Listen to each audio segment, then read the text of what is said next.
Salut à toi et bienvenue sur Psychodose, ta dose de psycho qui fait réfléchir. Moi c'est Emma et ici on va parler de psychologie sans jargon inutile, sans fantasmes et encore moins sans idées reçues. Avant de commencer, petite précision importante, ce podcast est relu et corrigé par plusieurs professionnels. Aujourd'hui on va faire simple, on va reprendre les bases. Parce que oui Michel, si on ne sait pas vraiment ce qu'est la psychologie, eh bien c'est difficile de comprendre à quoi elle sert et surtout de savoir vers qui se tourner quand on en a besoin. Installe-toi donc confortablement ou continue ce que tu es en train de faire et bienvenue dans ta première dose de psycho. Le mot psychologie vient du grec psyché, l'âme ou l'esprit, et logos, le discours, la raison ou encore la science. Autrement dit, la psychologie, c'est l'étude de l'esprit humain. Pendant très longtemps, pourtant, elle n'a pas été considérée comme une vraie science. Elle était associée à la philosophie, parfois même à la théologie. Ce n'est qu'à partir du 19e siècle qu'on va commencer à vouloir l'étudier de manière plus rigoureuse, avec une idée simple. Comprendre le fonctionnement de l'esprit humain en disséquant l'âme comme on pourrait disséquer un corps. Bon, je te l'accorde, dit comme ça Michel, ça paraît un peu glauque, mais au moins tu vois l'idée. Avec le temps, la psychologie, elle s'est développée avec des études plus concrètes. Oui, bon, parfois pas très correctes d'un point de vue déontologique, je te l'accorde, mais au moins l'effort était là. Aujourd'hui, on ne parle plus que d'une seule psychologie, mais de plusieurs domaines, chacun avec ses objets d'étude et ses outils. C'est aussi pour ça que les études de psycho sont aussi variées. Il y a par exemple des matières qui s'intéressent aux relations sociales. On cherche à observer, à comprendre les comportements d'un individu au sein d'un groupe ou de façon individuelle. Ça, c'est la psychologie sociale. D'autres se concentrent sur l'évolution de l'individu tout au long de sa vie, de la grossesse jusqu'au vieillissement. C'est la psychologie du développement. On étudie aussi comment fonctionne notre esprit au quotidien, comment on perçoit, comment on mémorise, comment on apprend, ou encore même comment on traite l'information. Bienvenue en psychologie cognitive. Et puis il y a des matières qui s'intéressent plus directement à la souffrance psychique, aux difficultés émotionnelles, relationnelles et aux troubles mentaux. On parle alors de psychologie clinique et de psychopathologie. À tout ça s'ajoutent encore d'autres sous-disciplines selon les facs. La neuropsychologie, la psychologie différentielle, la physiologie et parfois des enseignements plus spécifiques sur certaines méthodes comme les TCC, le MDR, l'hypnose ou sur des thématiques comme l'autisme.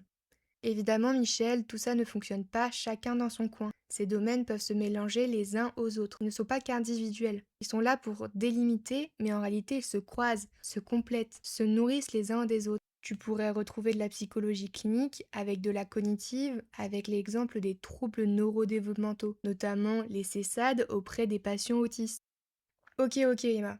On a un peu plus de contexte maintenant. Mais en ce qui concerne les professionnels, il y en a tellement. Je fais comment moi pour les différencier? T'inquiète Michel, on va prendre le temps pour décortiquer tout ça. Déjà, remettons les choses au clair. Le psychiatre et le psychologue, ce n'est pas du tout la même chose. Et non, aucun des deux n'est réservé aux fous. Le psychiatre est un médecin. Il diagnostique, soigne et prescrit des médicaments. Il travaille sur les troubles psychiques et travaille sur le fonctionnement du cerveau et de la santé mentale, d'un point de vue médical, souvent en lien avec d'autres professionnels comme les psychologues. Quant au psychologue, lui ne fait pas des études de médecine, mais bien des études de psychologie. C'est un professionnel de la santé mentale formé à comprendre le fonctionnement émotionnel, cognitif et comportemental de l'individu. Il propose une prise en charge psychologique adaptée visant la compréhension de soi, l'accompagnement et le soulagement de la souffrance psychique. Autrement dit, il accompagne le patient à donner du sens à sa vie, son parcours de vie et à trouver ses propres ressources. Le psychologue n'apporte pas de solution toute faite, mais il guide la réflexion et le cheminement de la personne. Par exemple, et promis Michel, c'est un vrai exemple. J'ai perdu mon chat.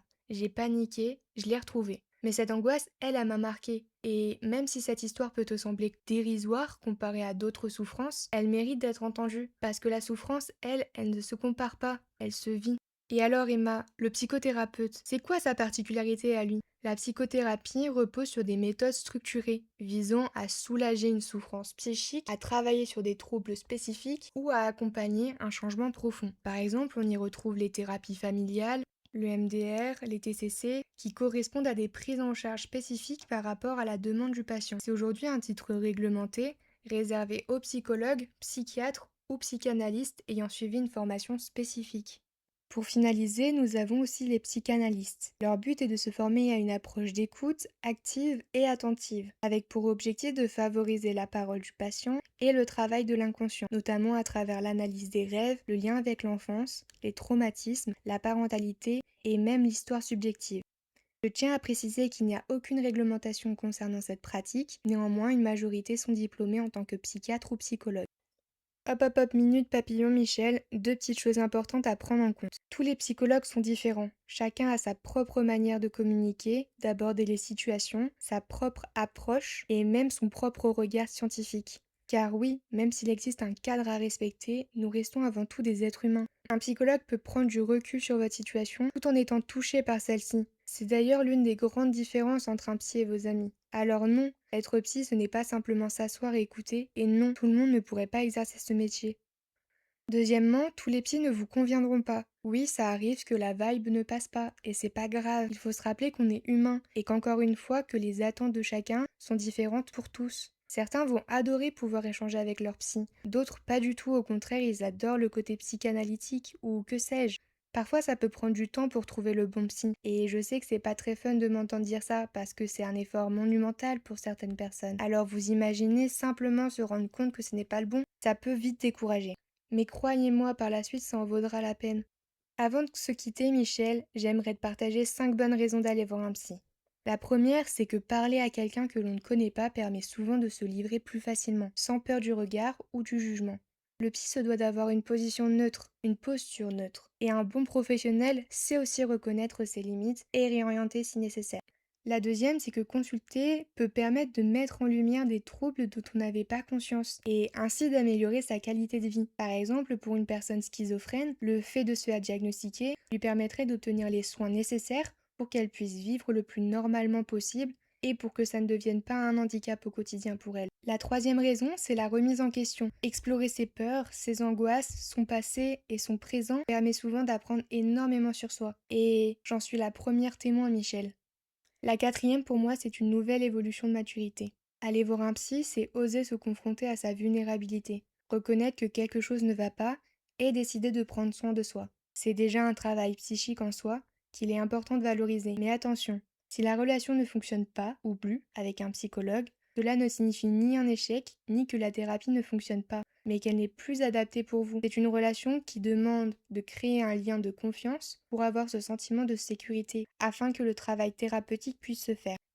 Et enfin, la cinquième raison, et peut-être la plus importante selon moi, c'est le travail autour de la projection et de l'introjection. Petit clin d'œil à toi, Clin. La projection est le fait de projeter, d'expulser de soi le mauvais, c'est-à-dire l'angoisse, le stress qui est considéré comme mauvais. Vous allez le sortir de votre intérieur pour le libérer vers l'extérieur. Sauf que parfois le mauvais va rester en nous avec justement ce qu'appellerait Freud le refoulement.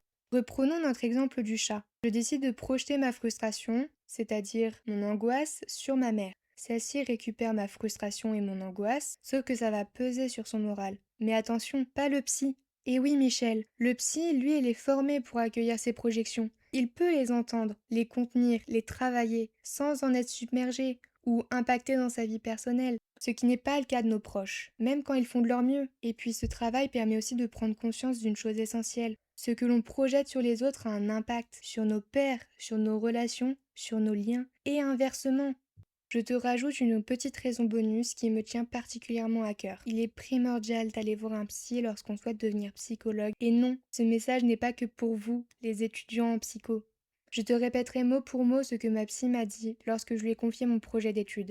Tu vas devoir enlever des bagages pour devenir psy. Tu ne peux pas te permettre d'avoir autant de bagages sur toi et vouloir aider les autres. Je te laisse méditer là-dessus, Michel.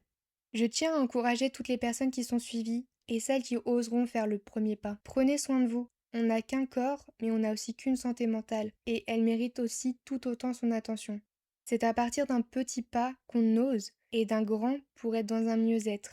Merci à toi d'avoir écouté Psychodose. Si tu as aimé ce podcast, n'hésite pas à t'abonner, commenter et liker. Tu peux aussi me retrouver sur Insta, podcast.psychodose, pour suivre toutes les actus. Prends soin de ton esprit et à très bientôt pour ta prochaine dose de psycho.